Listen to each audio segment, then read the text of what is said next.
What the F social media? We're back. It's been a wild week. Lots of updates with Twitter and Facebook and TikTok. I can't wait to dive into it with you guys. If you guys don't know who I am, Kip Russell. I'm an influencer, also an advertising executive. I'm basically sharing with you guys everything I'm paying attention to, how to better monetize my channels, and also sharing the news that's important to all my clients, whether it's regarding to ads or updates that everyone needs to pay attention to. I'll try to give my spin on it, my 15 years of experience in the social media game since MySpace days.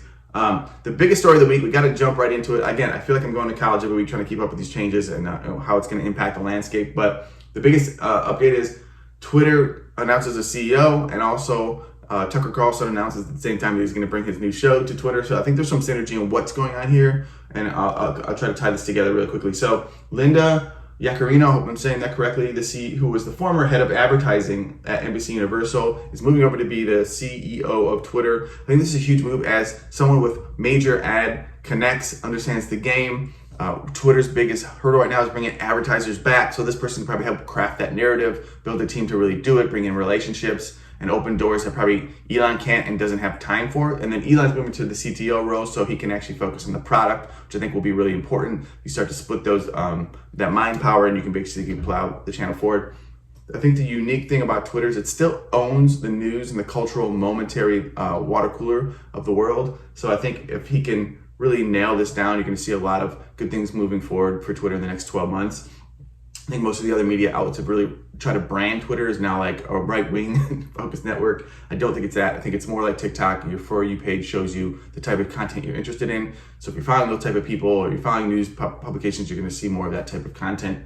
I think the platform's relatively unchanged. There's been a couple good things, a couple bad things added, but I think this is a good move. I think Twitter really needs to get those ad dollars back so they can grow budget and can do all the enhancements that Elon wants. But I think it's interesting timing that you see Tucker Carlson, who's leaving Fox, the biggest personality on that network, is now saying he's going to bring his new show to Twitter. They did say there's no actual contract, but maybe behind the scenes there's something going on. They haven't announced it yet, or they're finalizing it.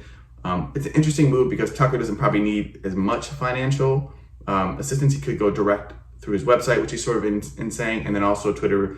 Elon was mentioning that most of his revenue will come from subscriptions. I think they'll be moving to like in-stream ads will be a thing. I think this is a good opportunity as you bring in someone like this and you bring in a CTO with advertising revenue to actually test and figure out the model with a major influencer, a major news person who fits perfectly in the platform.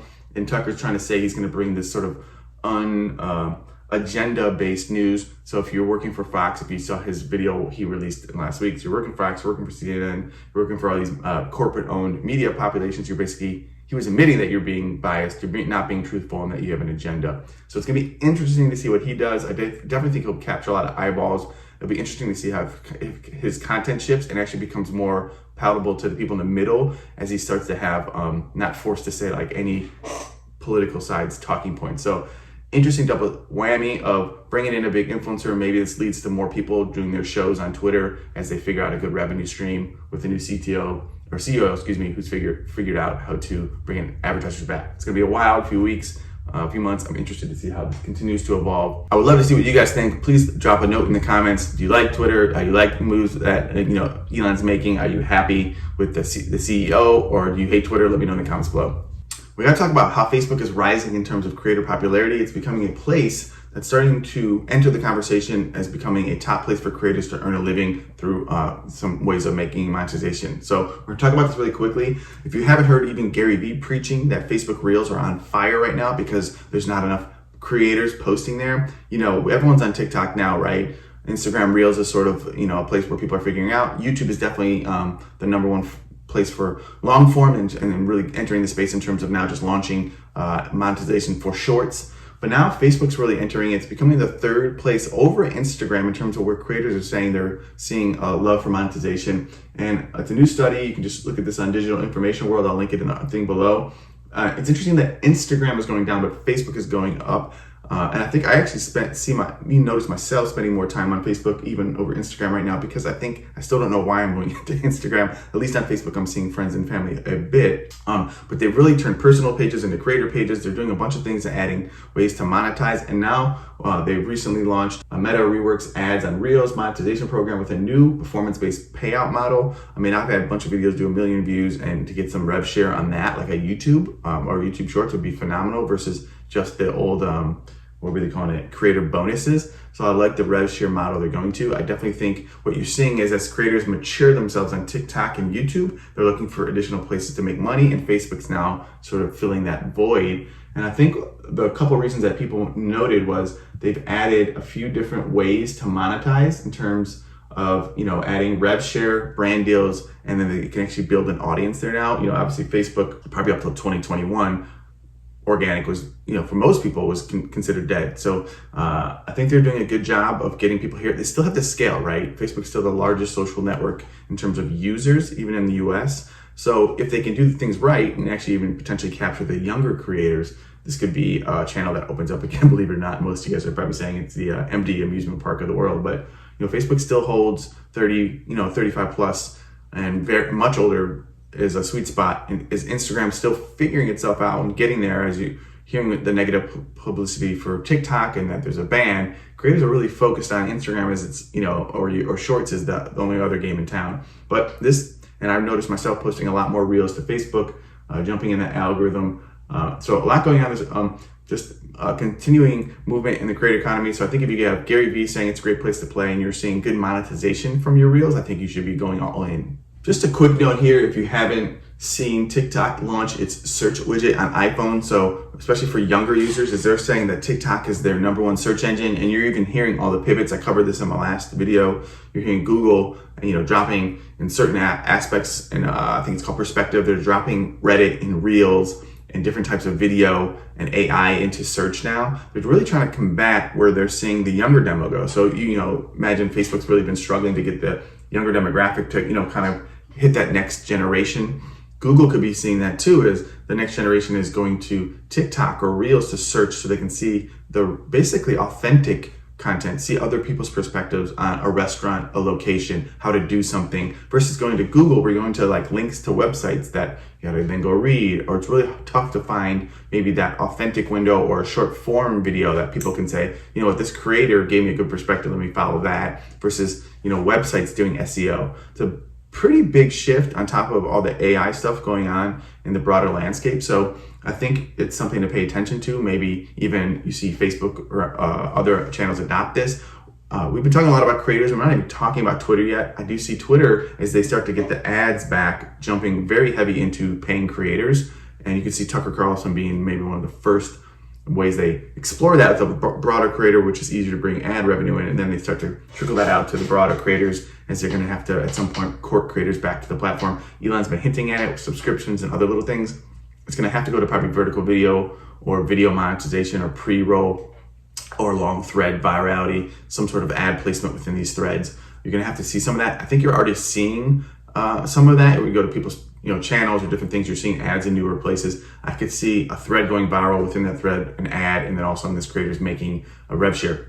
No brainer, right? So a lot going on in the space with search and creator monetization. So be paying attention to that, and I think you're going to see a lot of pivots from Google. I think as Bard gets in the picture, which is I think better than Chat GPT, maybe I'll do a video on that. Let me know in the comments if you want to see a video on that. I think there's a lot going on in the disruption, even the search aspect of things. We got to talk about Meta's major announcements, everything that we're seeing in the Facebook ads realm. I've been obviously jumping in master classes and trying to find the right strategies as it gets tougher and tougher. I think there's a couple things really going on that I'm seeing a light at the end of the tunnel. Is CAPI fully implemented, seems to have stabilized performance, giving us better results across the board, whether it's lead gen or e-com. So make sure you're prioritizing getting CAPI. If you don't know what that is, it's essentially Facebook's server-side pixel. You implement it, it bypasses, with iOS 14. What's going on is the phone to the website data is not as connected as it used to be with the Pixel, because of Apple's basically, when people turn on privacy, it basically breaks that bridge. Now you're bypassing that, you're putting the Pixel in the web server, and it's sending the information back to Facebook. And we're starting to see it feel like almost old school Facebook results. So I think I would encourage you to get CAPI prioritized. I know people kind of tiptoe down the water there, but really get it focused, test it out, see if it's working better. Bringing back old creative, going broad with audiences are things that we're seeing. Another thing they just announced is Meta securing a patent for AI generated ads. I think where the platforms are trying to go, they're leaning on AI more than ever for targeting, for signals, for eventually it's going to be even more campaign setup, is that they're saying here that these ads will be able to basically adjust in real time to the consumers, the smaller focus group that you're targeting. So if you're targeting bald people with razors, it could change to bald with a beard or different things like that in real time, or women with blue eyes and green eyes. So it's going to get interesting. Apple has really forced Meta and soon to be Google's hands on a lot of things, and you're seeing that they're doing a great job of pivoting. I think we're sort of in that bridge phase as Meta kind of comes out of this, maybe with some hope, as they're paying creators, they're getting people back on their platform. We're seeing a lot of good things. So again, I would focus on getting CAPI so you can stabilize your results. Remember that CAPI is more of your web analytics and firming that back up where the pixel used to be good. Now you need CAPI to be on your server to send the right data back to Facebook. The pixel, think about that as your in Facebook, the pixel's the brain now. It's getting all the data from in-app data, so the likes, the clicks, the comments, the shares, what they're engaging with. The marriage of the two is the sweet spot moving forward. And then thinking about directionally broad targeting is another thing I would think about. So instead of trying to get very narrow niche audiences, think about how you can get directionally broad and use segmented creative within that to actually do the targeting within your broad segment. So if you're targeting moms with young kids, you'd have a single mother, you'd have a mixed mother, you'd have a sporty mother. You try to get more concept creative to hit those different niches within your broader directional targeting. Bringing back old creative that top performers now, when you have your setups and you've gone broad again, bringing those back to test again. Some things that we're seeing working. And then I'll share more as we have our case studies rolled out, but I hope that helps.